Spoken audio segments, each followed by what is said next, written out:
Hey, everybody, welcome to Average Guy Opinions. I'm your average guy, John Corelli. I'm here to wish a happy birthday to my mom. Today is February 11th, and she turned 76 today. And I think this is the first time she has shared a birthday with the Super Bowl, because the Super Bowl used to be in January, back when we had 14 or 16 games, and then 2001, 9/11 bumped everything back a week, and we started having it February. And I think now, this is now that we have a 17 game season, uh, the it goes the second Sunday in February instead of the first, like it used to just a few years ago, I believe. So here we are. But yeah, happy birthday, Mom. Thank you for everything you do. Welcome to 76. And let's talk about you for a little bit. Here's what I know. Try not to do just opinions on my mom, but it is an average guy opinion. Mom was born in, I believe, Brooklyn in 1948, February 11th, 1948. She is a baby boomer. My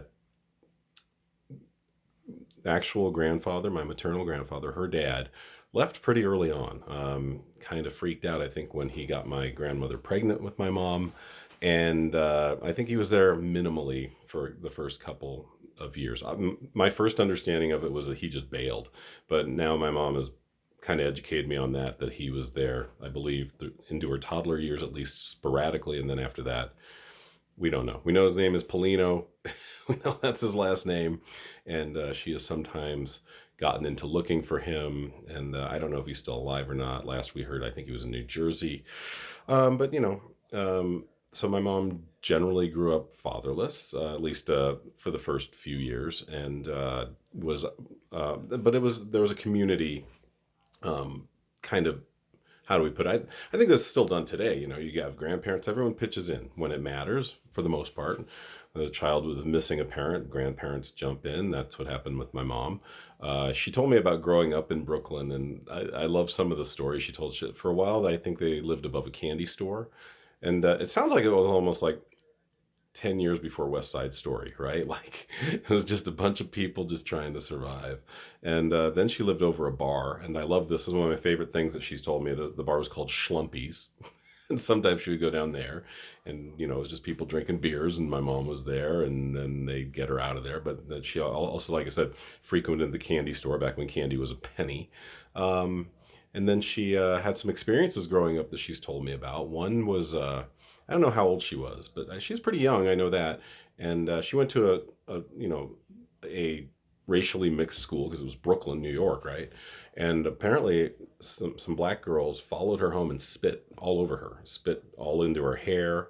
For whatever reason, they decided to bully her that way. It was pretty horrific. My mom says she pretty much got over it, but it really hit my grandmother. And my grandmother, I think, may have ended up with a little racism because of that. I remember grandma saying, well, you didn't see, a bunch of black girls spit into your daughter's hair and have to wash that out of her hair and have to deal with your crying daughter. And I go, oh, I get it. I mean, I get it. As a parent, maybe when somebody of another race hurts your child, you may end up harboring those feelings and turning into I don't know, if I wouldn't call my grandmother necessarily an intense racist or anything, but she was probably guarded towards people of color after that, which I'm not going to defend it. I'm not going to not defend it, but I try to understand it. But mom is very, very cool. She grew up in in the 50s and 60s, and she had me young. She had me in 1967 when she was 19 years old. And I think she did a good job. I mean, like I said, I've never been, I had the men that were the father figures in my life. I think they kind of tried. I don't know. It was a different world for them, right? They understood the world as a man. You go out, you make a living, and you maybe hug your kids once in a while. But by the time the '70s rolled around, more was expected out of men, and sometimes my dad and stepdad lived up to those things. Sometimes they didn't. But the constant there was my mom. And so I often on Mother's Day I give an homage to my mom. But today is her birthday, so she gets two a year, two whole talking points a year out of the 365. This year 66 that I'm gonna do. But we're gonna have a party for her today.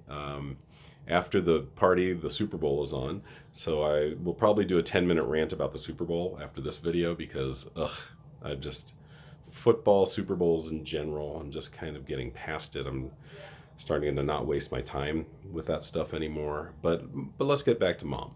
Um, some memories I have of her, and I may have mentioned this one last. I probably mentioned it on her birthday or Mother's Day, but I'll never forget this one. This is how you know as a child that your mother has your back. I was like 6, and we lived in an apartment complex called Elliott Circle off of Elliott and I believe like 70th or something out in Westminster. We hadn't been here long. We'd been here maybe a year or two. And so, yeah, I was like 6, and there was a kid there who had a hatred for me. And he was 10 years old. So, can you imagine you're 10 and you're bullying a 6-year-old? He was pretty pathetic, but he was tough. He was smoked. He was smoking cigarettes when he was 10 years old. He was riding his go-kart like a maniac around the parking lot of this apartment complex. He hung out with kids older than him, like teenagers. So his life looked pretty not that great when you look at it as an adult. But back then, all I knew was that this kid just wanted to fuck with me. And one time we were out playing. I had like a brother and a sister. And so he's 10. He has a brother that's in diapers. His brother's probably like 2 or 3 years old. And we're playing hide and seek or tag or something. And obviously, if we're playing tag, the 3-year-old's going to get tagged constantly because he's half our age. But he's running around in his diapers, and I pat him on the back. I said, "Run, run," because I was a nice kid. And he came up to me. That was his opportunity. He came up to me, grabs me by the shirt, and goes, "How dare you try to hit my brother?" And I almost started laughing. I'm like, "Really?" I patted him on the back and told him to run. Are you kidding me? And he starts dragging me towards his apartment across the parking lot. And one of my friends is like, "What should I do? Go get my mom?" Because I wasn't going to, I was holding back, but I knew I couldn't fight this kid. I knew he would destroy me because he's 10 and I'm 6. And so he's dragging me, and I know this isn't going to go well. So I'm trying to just kind of hold back and try to get him to slow down. And it was somewhat effective. And then he starts taking me down into his basement apartment.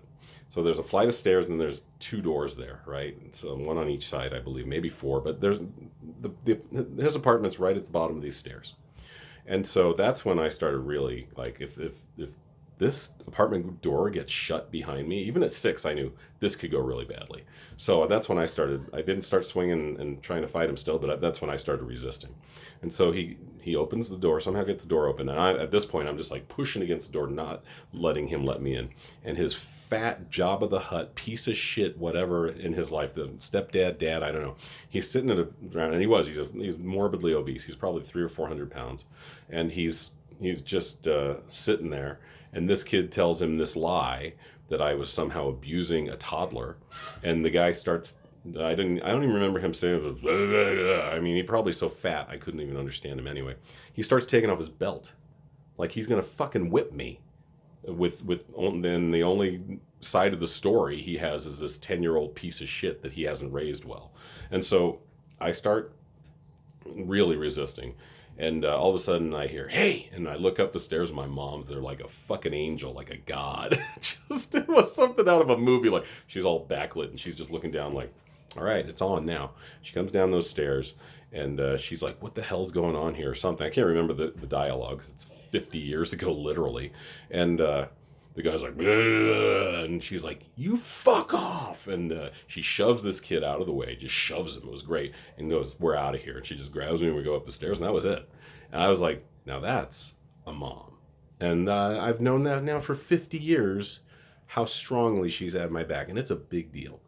Because, like I said, the men that were in my life, I got a lot of confidence issues that still sometimes persist to this day. I should get over them, but sometimes there's things in your psyche that were put there when you were little by the men in your life that maybe you didn't matter very much. But Mom, you always made me feel like I mattered. I knew you had my back. It's a big fucking deal, and that story in particular is a wonderful story and proof of how I knew that my mom wouldn't let me slip through the cracks. My mom was there for me, and that's a big deal. And so, happy birthday, Mom. We will not put 76 candles on your cake because we don't want to start a house fire. But we should have a good get together. My half brother will be there, some other his girlfriend, their kids, my kids. So we'll probably have about 10 people in the house, eating cake, eating ice cream, doing that usual birthday stuff. And Mom, many appreciations. Despite his flaws, you raised a man that's done pretty well in this life, and have a happy life. And a major part of that's because of you. So thank you. Happy birthday. I love you. Happy 76. And thanks, guys, for tuning in. That's my mom, Joelle. I love her. Talk soon. Bye.